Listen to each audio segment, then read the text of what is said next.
Con carácter xeral, as interaccións sociais quedan limitadas a convivintes. No traballo e no cuidado do maior, evidentemente isto non será posible, pero sempre que sexa posible, as interaccións sociais serán exclusivamente dentro do grupo familiar de convivencia.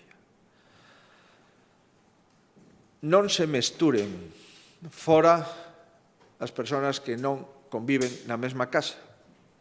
Os paseos, as reunións ou as compras, se se quere ir acompañado, deberá de ir acompañado dunha persona coa que convive. E, por tanto, as reunións de convivintes é a regla xeral de comunicación e de compañía nas próximas 3 semanas. Queda excluído, obviamente, as relacións de traballo e a necesidade de ir a atender a un maior ou un menor no seu caso.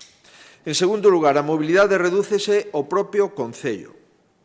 Agás, lóxicamente, cando non quede máis remedio, como é ir a traballar, ir a un centro sanitario ou ir a un centro docente. En terceiro lugar, o toque de queda se mantén no máximo que autoriza o Goberno central. Non temos capacidade, pois, para reducir o toque de queda ata as 20 horas e, lamentablemente, o toque de queda seguirá sendo, como manda o Goberno central, a partir das 22 horas.